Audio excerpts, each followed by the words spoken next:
Now on ITV, it's Around the House.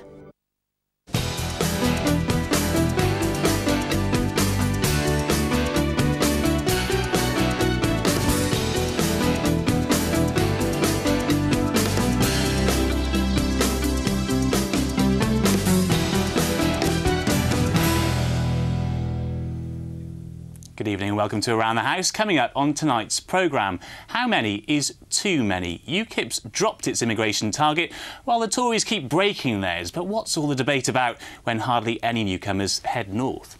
But first, George Osborne has promised new jobs, new trains, even a new university to put the North East at the heart of his northern powerhouse. But does it feel like we're a bit more of an arm or a leg out on a limb from Manchester and Leeds, where much of the focus is? Labour certainly thinks so and weren't impressed when George Osborne came to Stockton loaded with promises right before an election.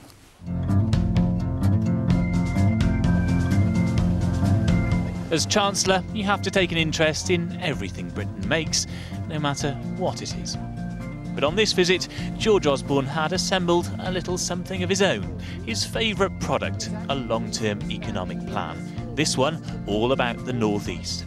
I want the North East to be at the heart of the northern powerhouse that we are building. A northern powerhouse that is able to rival any global city on earth. His promise includes 50,000 new jobs and £4.5 billion of investment in transport, like faster trains from Newcastle to York and potential improvements to the Tyne and Wear Metro. From North Yorkshire to the North Sea, there was also a promise to invest in Holy Island to boost tourism. But Labour weren't impressed by this particular visitor and have launched their own plan. We've said that we're going to devolve 30 billion across the entire country to the local authorities, the combined authorities, and we're also proposing to devolve power and decision making. I mean, I think the basic problem that the Tories have is that they don't have many MPs, they're not very well rooted, and they don't understand the region. But can any party really return us to those historic days when the North ruled the economic waves? Well, let's ask our guests. Tonight we've got a fresh palette of candidates, all hoping to come to Parliament. For the Conservatives, Will Goodhand, who's standing in Middlesbrough South and East Cleveland, Labour's Lee Sheriff, who's standing in Carlisle, UKIP's Hartlepool candidate, Phillip Broughton, and in our Gateshead studio, Julie Perkson, the Lib Dem candidate for Berwick. And Will, those promises from the Chancellor all sounded very nice, but why didn't he make them 5 years ago when he first got into government? Well, the thing is about having a long-term economic plan is that you're looking forward into the future and saying, what more should we do? I mean, what I hear on the doorsteps is we've had Nissan come to Sunderland, thanks to the Conservatives. We've heard about all the recovery.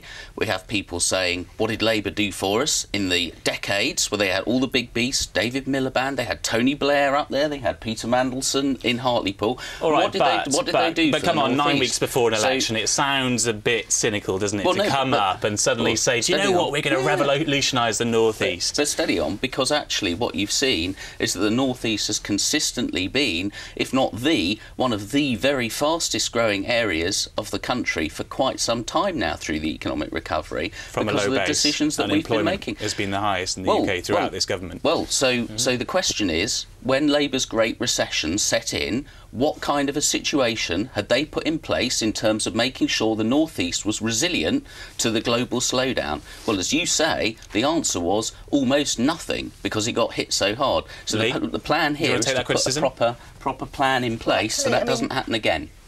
Call me a cynic, but a couple of months before an election, you know, all these promises that some of which have already been promised before. But the thing that mainly concerns me is that, you know, as a Cumbrian, where are we in all this? Where are we in his plans, in George Osborne's plans? Because, you know, HS2 isn't coming to Cumbria, HS3 isn't coming to Cumbria. You know, we're just totally getting neglected in lots of ways. So we need a voice for Cumbria and areas like that that are actually, you know, life doesn't end in Manchester or Newcastle. You know, we do exist. What about those hinterlands? As you'll no doubt be aware, there's also a long-term plan for the North West, because it's recognising that you don't just say, oh, the north of England, etc., etc. And what we have to do, by the way, and this is what we see in Middlesbrough South and East Cleveland as well, is I quite agree with you, you need to build the solutions work in that particular area. What I've been hearing this week, I did a really big group about how we can take Gisborne forward, major market town, and the fact that the local councils and the MPs, Labour MPs, have done nothing to make the most of our tourism potential. We just closed down the tourist office and there's nothing there. And yet this is a beautiful gem and we need to make the most of it. So I completely agree with you. But there need to be the right solutions for the particular life does not place. end at Manchester, it doesn't end at Newcastle. You know, the fact is that we do need a form of regional devolution, and but it has to take in everywhere and it has to give everywhere a fair chance, and that's not happening at the moment from my perspective. All right. Let's bring in Philip for a second, because what does UKIP say on the economy? Not very much from what I can gather. Well, what we're saying is, look, we've got two old parties here, the Labour and the Conservative Party. They both borrowed this country into the ground. I mean, the Conservatives are talking, you know, about fixing the economy. Let's be honest about it. The national debt has increased by 40% under this government. We've got a 1.5 trillion national debt, you know, by the time of the election. What would UKIP do? What we're saying is you've got to look at things like the Barnett formula, you know, which is obviously giving Scotland £733 more per head than the poorest parts of the North East. We're obviously saying that you've got to make sure we have a fair economy. So that means we make sure we have no tax on the minimum wage. We'd raise the tax threshold to £13,500. And we've also got to make sure the people at the top pay their fair share of tax, and that's why we're saying we've got to stop tax avoidance by bringing in a turnover tax. OK. All right, let's bring in Julie Perks in a minute in Gateshead. I want to bring in Julie for a second, because the Chancellor came to your constituency last week, but where were the Lib Dems? It looked like a Tory announcement, not a government announcement. Well, it was good that George Osborne actually reinforced some of the announcements which had already been made by the coalition government. On the issue of improving the economy in the North East, I think there's several things that really need to be done. One is to create the environment so that the whole region can do what it does really well, which is things like export to Europe. But also, the North East is made up of very many individual local economies, and we need to make sure that each one of those is able to drive forward, and that's through improvements like dualling the A1, but also real basics like getting mobile phone coverage across Northumberland, which is a real barrier to tourism and small business development. But also, one thing that I think is always forgotten is the impact of local people working and putting into the economy. And any threats to public service jobs and public service pay, which are imposed by the Tories, really damage that local potential for improving the economy. OK, but then that's the thing, isn't it, with the Lib Dems? You like to criticise the Tories for the cuts that they make, but when it comes to all the good things under the coalition, you can't claim any credit. The Chancellor was in your constituency, and where were the Lib Dems? Well, actually, he broke parliamentary protocol and didn't actually inform Alan Beath, the sitting MP, with enough notice. OK, so you were done over a bit there then, Julie. Let's bring the chat back to the studio for a minute, because, Will, for all these plans sounding very good, the thing that people will ask themselves at the next election is, do I feel better off? And a survey this week, some analysis this week, shows that people aren't any better off. Working people are worse off still than they were before the crash. Well, I think actually what we're seeing is inflation is now really low. Wages are rising faster than that. So what we haven't done is, which is what you were suggesting perhaps before, is we haven't cooked the goose just because there is an election. We've actually taken really, really tough decisions, which Labour Party opposed. Now actually they decide, oh, in fact, cutting the deficit was a good idea, right? So we've taken really tough decisions, which are definitely... That was always a plan, but it was how we did it and how we did it, so it didn't affect. That the national debt has increased by 40%. The national debt is now £1.5 trillion under this Conservative government. Is that correct? My question is, that's correct, would you accept wasn't cut in the way that the plan to cut it? The really tough decisions, which have not been about popularity, but they've been about getting us to the situation we're now in, where things are coming right. Of course it's been extremely tough for people. The tough decisions have affected the wrong people. It's the people at the poorer end of society that have been affected more. But, Lee, incomes are rising now. People are feeling better off. That cost of living crisis, as you call it, is fast evaporating. Can I just say something? There is a real disconnect. One second, Julie, just 1 minute. The people on the street are not feeling better off. They're not telling me when I'm knocking on doors and I'm talking to thousands, thousands of people like last year and, thousands this year so far, and they're not saying that they feel better off. Perhaps the millionaires feel better off, perhaps those on the higher incomes do, but people in my area do not feel better off in the main. They're going to feel worse. Julie Perkson in Gateshead. I think there is still a real disconnect between wages and the cost of living, especially with regard to the cost of renting or owning a property. And until that is really fixed, then there will still be people who are working full-time who require support from the state. And that's something that really isn't being addressed at the moment. OK. All right, well, I want to move on now because the other thing that's been dominating the news this week is, of course, immigration. And where should we draw the line? Is it 50,000? 100,000? Well, few of the parties wanted to talk numbers this week as net immigration reached 300,000 last year. UKIP have suddenly abandoned their cap on newcomers, while the Tories have missed their target yet again, providing plenty of ammunition at Prime Minister's questions. Before the last election, the Prime Minister made a no ifs, no buts promise on immigration. Can he remind the House exactly what that promise was? Well, we promised to cut net migration. We've cut it from outside the European Union, but it's increased from inside the European Union, not least because we've created more jobs than the rest of the European Union put together. Well, Will, the Prime Minister promised before the last election to cut migration to the tens of thousands. In fact, he said, if we don't deliver, vote us out in 5 years' time. That's exactly what people should do, isn't it? Right. So, OK, immigration, a difficult issue, an incredibly important issue, right?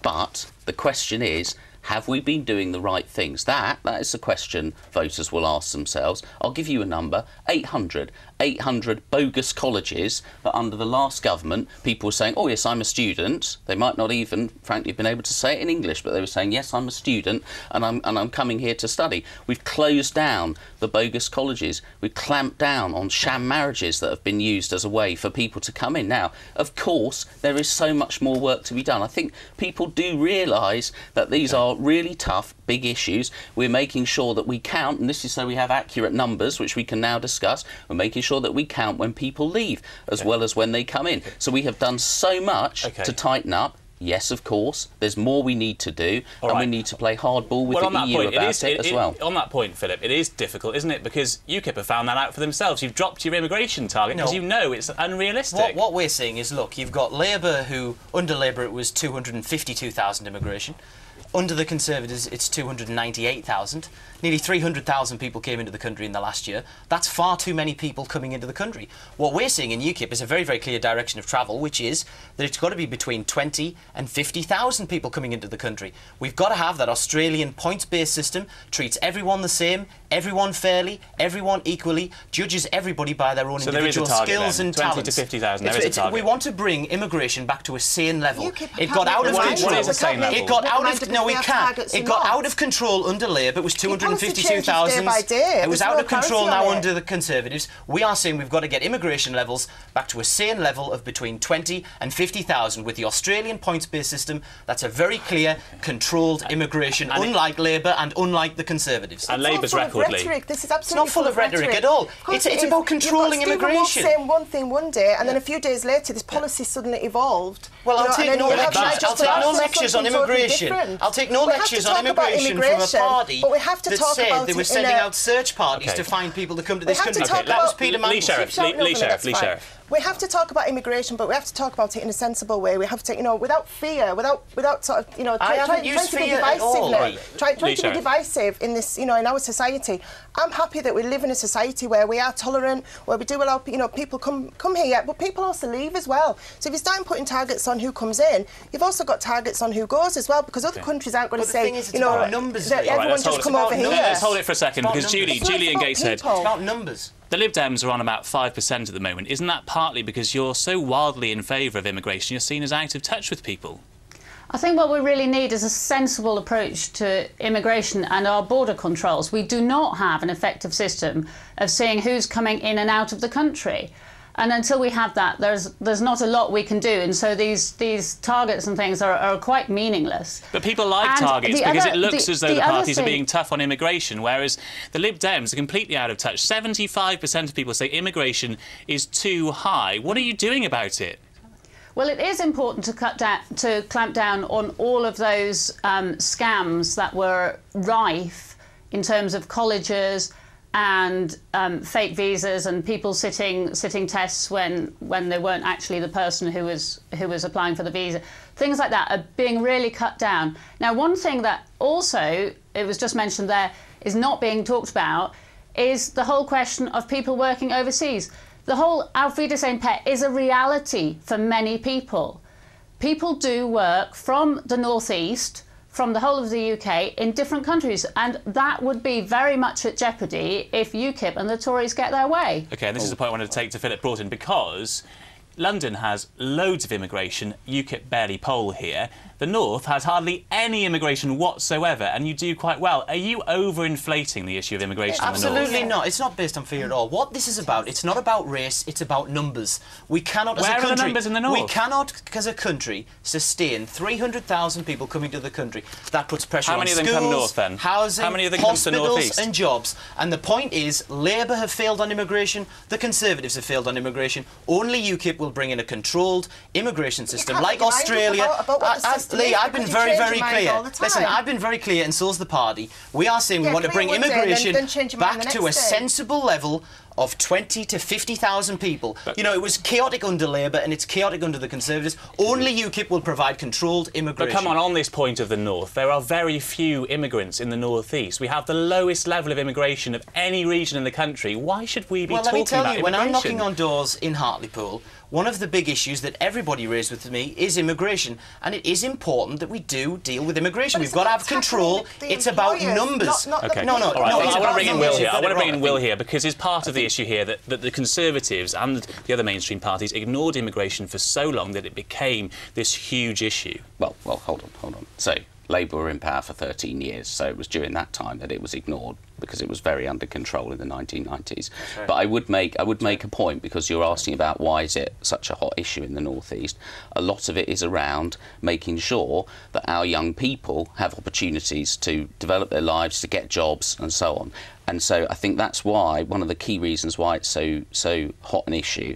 I suppose what I'm asking is, are we unfairly blaming immigrants for that when we don't have much immigration in the North East? Having the economic recovery is very important. So is, I mean, I've held apprentice fairs so that young people can meet local companies that have apprenticeships available. I think it's incumbent on all of us to work to develop those opportunities, because we need to make sure that our young people have a chance in life, and that the North East can stride forward in the ways we've been talking about. And I suppose the other thing is wages. There's a perception, Julie Perkson, that immigrants depress wages. And in your constituency, you have some of the lowest wages in the country. It must be an issue for you up there. Immigration isn't a huge issue locally. I think nationally there are some industries which are seriously reliant on immigrant labour, and that's not just our NHS, that's things like our fruit and vegetable industry. If horticulture didn't have immigrant labour, we wouldn't be eating the vegetables we eat, because it's really, really dependent on people coming in to the UK and working the season so that we can eat. And if UKIP get their way, that is all put at jeopardy, and I don't see the resources coming from the British workforce to do those specialist specific jobs. OK, and actually, Phillip Broughton, the Institute of Directors agreed with Julie today. They said if we stop immigration, loads of businesses would go out of business. But the point is, we're not saying stop immigration. We're saying have controlled immigration. You know, we used to have in this country between 1945 and 1997, before Blair got in, you know, we never had immigration go above 50,000. Now, that's what we're saying. We want to have an Australian-style points-based system. Again, it treats everyone the same, everyone fairly, everyone equally. It judges everyone on their own individual skills and talents, and you have a range of between 20,000 and 50,000 come in. That would be far better than the chaos in our immigration system we've had under Labour and under the Conservatives. Until that changes tomorrow, until UKIP decide that they're going to have a different policy. No, that's rubbish, isn't it? It does sound sensible, doesn't it? Points-based system. We also have to look at the positives of immigration as well. It does bring money into this country. You know, you are less likely as an immigrant to be claiming benefits, to be living in social housing, you know, rather than somebody who's actually born here. But so we have to look at the positives, but also, you know, to the issue of jobs, we have to look at the employers and make sure that they're paying proper wages, they're not paying low wages, 0-hour contracts. And we have to give everybody a fair chance so that they can't, you know, so that people can't just be recruited for a job from abroad. So we've got to make sure that, you know, people in this country as well are given a fair chance, and it's got to be a level playing field. So what level of immigration would Labour have? Because it was 252,000 when you guys were last in. So is that a reasonable level of immigration? Because you are the only party that hasn't set any target, really. You've said absolutely nothing. It's about making sure that you've got a fair playing field and making sure that everybody has a fair chance. So 300,000 is It's not about sitting there okay? saying, I'm going to have this target today, that target tomorrow, change my mind. 252,000 It's not about okay? setting targets. It is it's about numbers. Making it fair. It's But about the making people out it there so want that to know immigration how many works people for are coming Britain in. and in the same way that it works for other countries. It's in about Europe. numbers. All right. That's what Well, this is about. What I would say is that one of the reasons why you were saying people not having the help with housing is because we have tightened up so that people coming can't have their rents paid, as used to happen under Labour, come here without a job, have their rents paid by the government, in other words, by the taxpayer, right? Your and my earnings. And now we have tightened that up. So that's one of the reasons why that isn't a drain anymore. all right. There's still more to be done. We're going to leave immigration there, but I Working can at it. see it is going to be a hot topic during the election campaign. We're going to have to come back to it. Because lastly tonight, there was some news for us broadcasters today, as Downing Street wrote to ITV, the BBC, Sky and Channel 4 to say that the TV election debates were in chaos and the Prime Minister wouldn't take part in them. Instead, David Cameron says he'll only participate in one 7-way debate with Labour, the Lib Dems, UKIP, the Greens, SNP and Plaid Cymru before the official election campaign begins. That's his final offer. Will, what's he scared of? No, he's not scared. No, he's not scared of anything. But I think if you read what he seems a bit scared. Well, He's if you trying read to wriggle what he's out. actually said, no, because what's happened is the broadcasters jumped the gun without consulting with any of the parties and said, it's our boom, fault. boom, this is what we're going to have. I'm just saying this is the situation. So you know. They've been very aggressive in just saying, boom, that's what's going to happen. Right. And then, as I understand it, there's also been a refusal to negotiate around it and what have you. So, so what we have, right, is a clear position that says, yes, we do want to have a debate. All right. And so but only on your let's own just- let's terms. unite Only on your around own terms. this. Julie Well, hang Perkson. on a minute. Nick 7 Clegg did- parties all right, being involved. That's okay. very democratic. All Not right. on our own Julie terms. Perkson, the Lib Dems did well out of the last debates. No surprise that you won another one, really, is it, briefly? Well, I think every politician, whether they're wanting to be a Prime Minister or an MP, should actually make themselves available for scrutiny by the public. I face the same issue. Some of the candidates in the Berwick constituency do not want to take part in hustings. And it's really the right of the public to be able to see what their politicians are doing. Just really briefly, Lee, are they going to happen? Are they going to happen? Well, I hope so, because David Cameron's obviously frightened of Ed Miliband, which is why you won't go head-to-head with him. And it's all UKIP's fault, because if we hadn't included you in the first place, you wouldn't have been in this match. People are voting for UKIP because they're sick of these three old parties. They want something fresh, they want something different, they want something, they want change. And I think the Prime Minister's running scared of facing Nigel Farage, because he knows Nigel Farage will wipe the floor with him. He'll wipe the floor with all of them. All right, well, we'll leave it there. We'll have to see whether these debates happen at all. But that's it. Thanks to all my guests this evening. We'll be meeting more candidates on Thursday, the 26th of March. That's our last programme before the election, so do join us then. Good night.